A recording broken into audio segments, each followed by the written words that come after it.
Que désirez-vous? Qu'est-ce qui vous démange? Qu'est-ce qui vous passionne? Quel genre de vie aimeriez-vous vivre?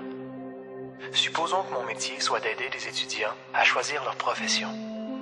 Qu'ils viennent à moi et qu'ils me disent « On vient juste de terminer l'école secondaire ou la fac et on se demande encore quoi choisir comme métier. » Et qu'alors je leur pose cette question. Qu'aimeriez-vous faire de votre vie si l'argent n'était pas important? Comment, si vous aviez le choix, voudriez-vous vivre votre vie? C'est si incroyable de constater qu'en tant que produit de notre système d'éducation, une foule d'étudiants répondent « C'est certain que je voudrais être peintre, que je voudrais être poète, que je voudrais être écrivain. » Mais que comme tout le monde le sait, on ne peut pas gagner sa vie comme ça.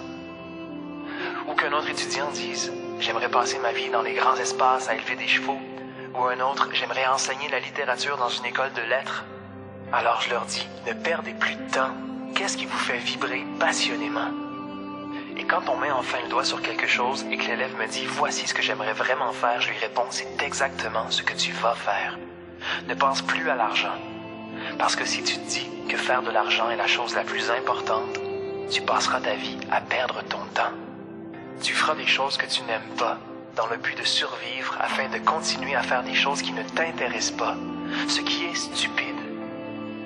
Il vaut mieux vivre une vie courte, mais remplie de choses qu'on aime, plutôt que de vivre une vie longue de façon misérable. Et après tout, si tu aimes vraiment ce que tu fais, peu importe ce que c'est, éventuellement, tu en deviendras un maître. La seule façon de devenir un maître dans ce qu'on fait, c'est de s'y consacrer complètement. Et quand on maîtrise son métier, c'est possible d'en être bien payé, peu importe ce que c'est. Alors ne t'en fais pas trop pour l'argent, peu importe ce qui t'intéresse vraiment, tu trouveras une façon d'en vivre. Mais c'est absolument stupide de perdre son temps à faire des choses que tu n'aimes pas, dans le but de continuer à faire des choses qui ne t'intéressent pas, et ainsi de suite, pour ensuite enseigner à tes enfants à faire la même chose.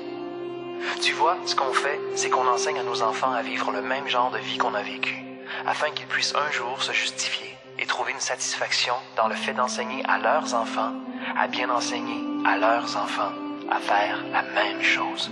C'est une suite sans fin qui n'aboutit jamais. C'est pourquoi il est si important de considérer cette question. Qu'est-ce que je désire vraiment?